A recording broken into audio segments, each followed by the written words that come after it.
भाइयों एवं बहनों, देवी एंड सज्जनों, माई बाप, तो आप लोगों के बीच एक ऐसा बवाल खबर सुनाई कि जेके सुनने के बाद तुम्हारे दिल का धड़कन तेज हो जाई और कुछ लोग खुशी से सुन के पागल हो जाए। तो आज फिर से पुराना अंदाज में वही विजय देसी स्पीक में आज खबर सुनावे जाता रही, जेके ई लगत रहल कि पवन सिंह कबो पिता ना बन पहिन और जेके एकर इंतजार रहल कि पवन सिंह का छोटा पवन कब आई। तो कुर्सी के पेटी बांध ले ये वीडियो में सारा सच्चाई उगले वाला बानी।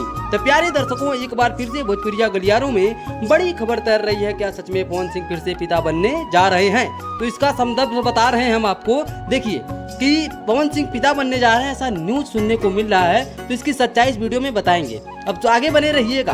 हाल ही में एक वीडियो सामने आया है जिसमें ज्योति सिंह किसी कार्यक्रम में गेट में एंट्री करती हैं और तभी किन्नर समाज के लोग उन्हें घेर लेते हैं और जोर जोर से ताली बजाकर उन्हें आशीर्वाद देते हैं। मतलब कहा कि ज्योति सिंह जो पवन सिंह के मेहरारू हैं वो कोनो गेटे से एंट्री मारे लीन और वहीं उनके छक्का समाज जो अपने गांव में गीत गौना गावे लीन हर शुभ कार्यक्रम में, खास करके जब लड़के पैदा होने या उत्पन्न होने वाले रहना तब तो वही समय में उनके माला वाला पहना के ताली बजा के स्वागत करते हैं। तो इससे लोगों के का लगता कि पवन सिंह का छोटा पवन आवे वाला बा। और भी कुछ सबूत बा पुख्ता बतावा था, आगे बना रहा वीडियो में। तो तुमके बता दें कि इससे पहले जब पवन पिता बने वाले रहने तो सोशल मीडिया पर उनके खूब ताना सुनावल गई रहल, लेकिन ये बार माहौल कुछ अलगे दिखत बा। हमारे भाई लगता कि बात हकीकत हो जाई।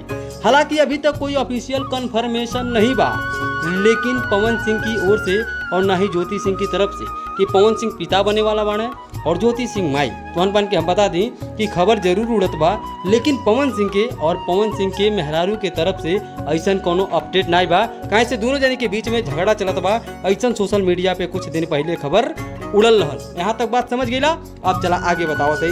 लेकिन वीडियो में जो किन्नर बाटे उन्हन के ऐसे आके और चारों तरफ खुशी के माहौल बना दिहल, कहीं न कहीं इशारा जरूर करत बा कि पवन के दरवाजे पे कोनो बहुत बड़ी खुशखबरी जरूर बा। लेकिन अब वो खुशखबरी पावर स्टार के रूम में बा कि छोटका पवन के रूम में बा कि छोटका पवन के चाचा के रूम में बा, ये तो अब ऑफिशियल अपडेट अइले के बाद पता सकल जाला। चाहे ये फालतू अफवाह में मत पड़ा कि पवन सिंह पिता बने वाला बाने और हमारा भाई आशीर्वाद दा कि पवन सिंह हकीकत में 2025 में पिता बन जाए।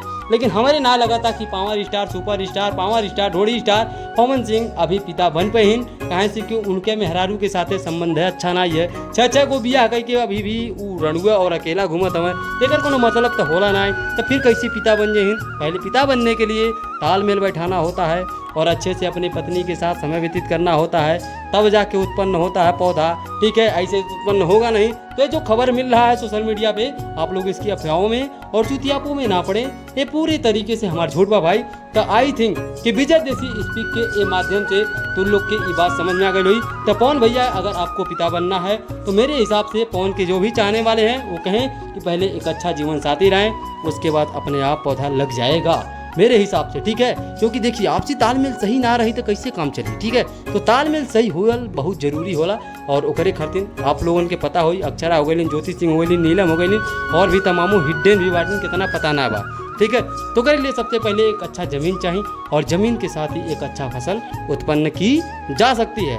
तो ठीक है, तो बोला एक बार पावर स्टार की जाए और कमेंट में लिखा कि का पवन सिंह 2025 के अंदर पप्पा कहा जाए कि 2025 बीत जाए। ठीक है, तो कमेंट करके बताओ। तो मिलते अगली वीडियो में। चैनल के सब्सक्राइब कर लो, वीडियो के लाइक कर लो और ढेर सारा प्यार बनाए रखा।